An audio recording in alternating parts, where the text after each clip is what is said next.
Hello दोस्तों, कैसे हो? आपका स्वागत है त्रिपाण स्टडी सेंटर में। आज जो हम करने जा रहे हैं काफ़ी महत्वपूर्ण क्वेश्चन पेपर है। ये क्वेश्चन पेपर कक्षा 12वीं के विद्यार्थियों के लिए है और ये पॉलिटिकल साइंस का है जो काफ़ी महत्वपूर्ण है एग्ज़ाम पॉइंट ऑफ व्यू से।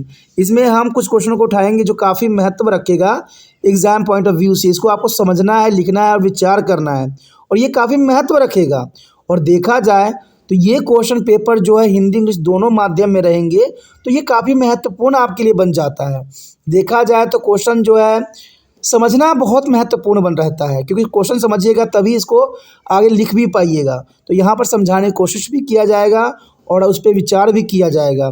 चलिए देखते हैं हमारा आज क्वेश्चन क्या है। यहाँ पर आपके समक्ष जो क्वेश्चन आया है काफ़ी महत्वपूर्ण है और इस क्वेश्चन के अंतर्गत हर देश को जो है एक ज्ञान लेने की आवश्यकता और समझने की ज़रूरत है। और देखिए क्वेश्चन क्या है।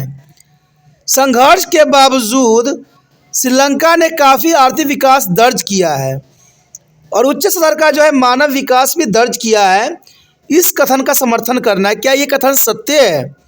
आप लोग सोच रहे होंगे कि श्रीलंका में तो हमेशा ही संघर्ष का एक इतिहास रहा है,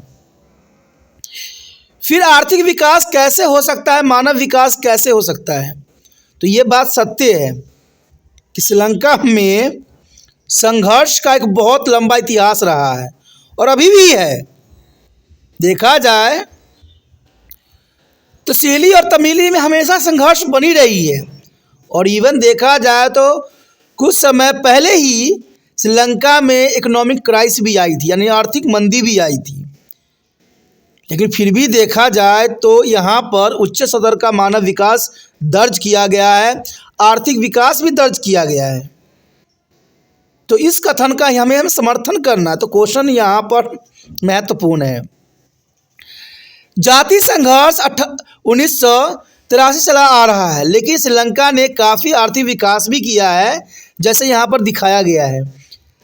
श्रीलंका जनसंख्या वृद्धि दर को सफलतापूर्वक नियंत्रण करने वाले पहले विकासशील देशों में से एक था। आप देखिए, भारत आज तक जो है अपनी जनसंख्या वृद्धि दर को जो है रोक ना सका, लेकिन श्रीलंका में इतनी संघर्ष होने के बावजूद भी श्रीलंका ने जो महत्वपूर्ण कार्य था उसको करके दिखा दिया। श्रीलंका ने जनसंख्या वृद्धि दर को सफलतापूर्वक नियंत्रण करने वाले पहले विकासशील देशों में से एक बन गया, जो उसकी रणनीति का परिचालक है। और देखा जाए तो यह अर्थव्यवस्था को उदार बनाने वाला पहला देश था। बेशक ही यहाँ पर इकोनॉमिक क्राइसिस आई है, लेकिन ये पहला देश है जो अर्थव्यवस्था को उदार बना दिया। और सबसे महत्वपूर्ण बात है कि श्रीलंका ने अपनी जनसंख्या वृद्धि दर को नियंत्रित कर लिया, जो आज बड़े बड़े विकसित देश से भी नहीं हो सका। कहते हैं भारत में हर बात के लिए जानी जाती है, लेकिन जनसंख्या भारत के नंबर 1 पूरे विश्व में हो गया है। इस पे किसी भी सरकार की कोई चिंता नहीं है, क्योंकि उनको तो पता है कि हमें इलेक्शन में जीतना है, चाहे देश की हालात कुछ भी हो। लेकिन देखा जाए तो श्रीलंका में हमारे देश से भी अधिक संघर्ष देखने को मिला। वहाँ पर सीली तमिली की संघर्ष हमेशा बनी रही है। देखा जाए तो गृह युद्ध के दौरान कई वर्षों तक इसका प्रति व्यक्ति सकल घरेलू उत्पाद जीडीपी उच्चतम रहा है। देखा जाए तो श्रीलंका ने अपनी जनसंख्या वृद्धि दर को कम किया, जिसके कारण यहाँ पर जीडीपी जो है उच्चतम रहने का बात आती है। देखा जाए तो यहाँ गृह युद्ध होने के पश्चात भी श्रीलंका का प्रति व्यक्ति सकल घरेलू उत्पाद जो है उच्चतम है। और भारत में देखा जाए तो जीडीपी जो है बहुत ही लोअर कंडीशन में है। आंतरिक संघर्ष के विनाश के बावजूद श्रीलंका ने एक लोकतांत्रिक राजनीतिक व्यवस्था बनाए रखी है। देखा जाए जिस प्रकार भारत ने लोकतांत्रिक व्यवस्था बनाए रखा है, श्रीलंका में भी लोकतांत्रिक व्यवस्था आज भी बनी हुई है।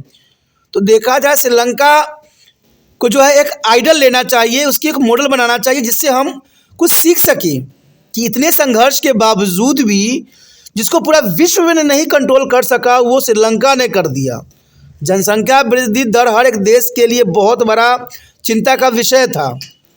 देखा जाए तो चीन ने भी इस पर बहुत कदम उठाए, लेकिन आसानी तरीके से श्रीलंका ने बहुत ही सहज रूप में जनसंख्या वृद्धि दर को रोका, नियंत्रित किया, वहाँ को समझाया और देखा जाए तो अपने अर्थव्यवस्था को भी उदार बनाया, और वो भी घरेलू युद्ध होने के पश्चात भी श्रीलंका ने अपने प्रति व्यक्ति आय में भी कमी न की। तो ये काफ़ी महत्वपूर्ण question exam point of view से बनता है, जिसको आपको समझना है।